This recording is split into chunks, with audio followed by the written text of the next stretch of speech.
Hey, welcome to Stage. There's one skill out there that can pretty much supercharge your life, your career, everything. And that's becoming a truly magnetic speaker. That's what we're getting into today. I mean, just think about it for a second. The people you look up to, the leaders, innovators, the ones who really make a dent, they're not just brilliant, right? They're almost always incredible speakers. It's like a superpower. So what is it? What's the secret sauce? Well, that's exactly what we're going to break down. So here's the plan. We're going to cover everything from the real secret most people miss, all the way to making this a part of who you are every single day. Let's do it. All right, first things first. This speaker's secret. It's funny. Most people starting out, they get it all wrong. They get totally obsessed with the little things, like saying or what do I do with my hands? But honestly, that's kind of like worrying about polishing the hubcaps on a car that doesn't even have an engine. See, the biggest thing holding you back, it's not your technique. It's that little voice in your head. You know the one that's constantly whispering, what if they think I'm an idiot? What if I forget everything? When you're stuck listening to that voice, you're not in the room anymore. You can't be present, you can't be confident, and there's just no way you can really connect with people. So, how do we shut that voice up? Well, it's not about practicing your lines in the mirror 1,000 times. The answer is a little weird. We're going to talk about how to use embarrassment to your advantage. Yeah, you heard that right. The idea is called constructive embarrassment, and it's exactly what it sounds like. You intentionally put yourself in these harmless but super cringy situations. Why on earth would you do that? Well, you're basically giving yourself a vaccine against social fear. You build up this immunity, this callus, so that when you have to give a real speech, it feels like nothing. So what does this actually look like? And listen, these aren't just random silly dares. They're like emotional push-ups. Think about it. High-fiving total strangers, going into a busy pharmacy and asking for, extra small condoms. Or my personal favorite, just lying down on the floor of a Starbucks for a full minute. That gut-wrenching feeling of everyone is staring at me, that's the point. You're building that mental callus. Now, you can tackle this in two ways. You can do the daily microdose, just one tiny 2-minute challenge every day for a month, or you can go for the one big hit right before a speech. There's this great story about a speaker who had a huge TEDx talk coming up.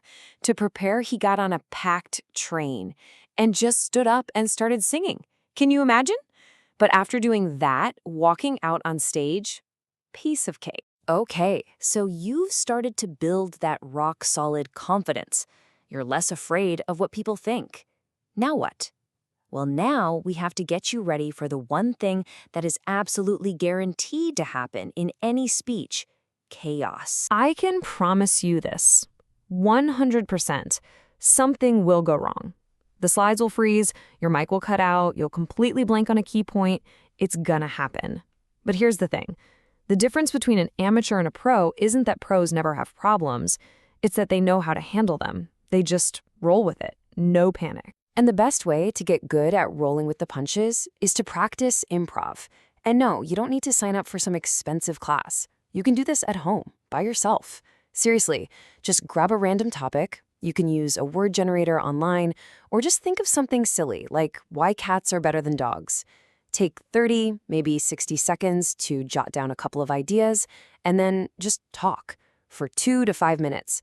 The goal isn't to give the world's greatest speech. It's just to get your brain comfortable with thinking on the fly. All right, so you're becoming fearless. You're ready for anything. Now we get to the part everyone thinks is the first step, but it's really the third: fine-tuning your delivery. This is where we get a little more systematic. Your absolute best friend in this process: the camera on your phone. Just record yourself giving a short talk. But here's the secret sauce. You're going to review it twice. The first time, turn your phone face down and just listen.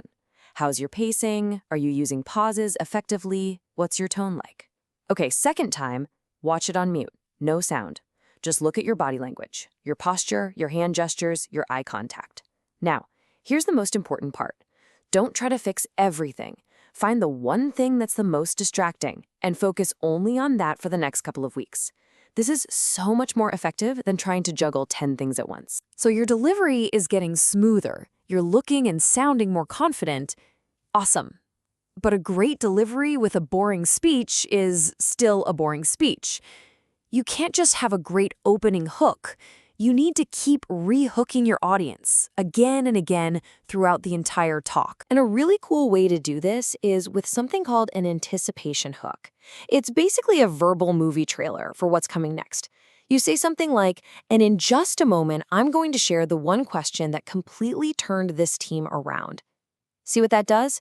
It creates this little pocket of curiosity. It makes people lean in and think, ooh, what is it? And that's just one tool in the toolbox. When you really break down what the world's best speakers do, you find they use about 20 core techniques, little rhetorical spices to keep things interesting. Things like stories, asking the audience a question, or hitting them with a shocking statistic. It's all about variety. Okay, this brings us to our last and, honestly, the most profound step. This is where we move beyond just exercises and techniques.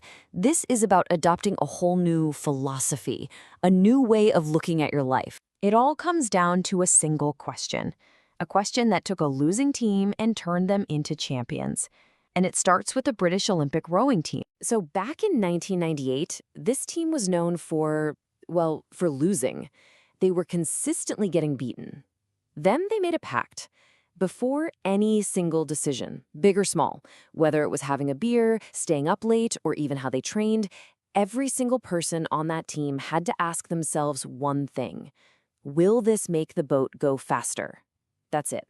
Fast forward just 2 years, and they won Olympic gold against all expectations. And that's a whole game right there. You just have to change the question. For you, it becomes, will this make me a better speaker? So next time you're standing in line for coffee, does mindlessly scrolling on your phone make you a better speaker, or does making a little small talk with the barista? In that next big meeting, does staying quiet and hoping you don't get called on make you a better speaker, or does raising your hand to share an idea?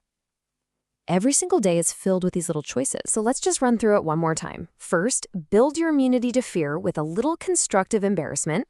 Second, practice improv so you're ready for anything. Third, record yourself and refine just one skill at a time. Fourth, pepper your speech with rhetorical spices to keep people hooked. And finally, the big one. Make every choice a chance to improve by asking that one simple question. Look, your stage is everywhere. That meeting room tomorrow morning, that's a stage. The dinner table tonight, that's a stage. The real question isn't where to find it. It's when are you finally going to step onto it? Thanks for joining us here on Stage.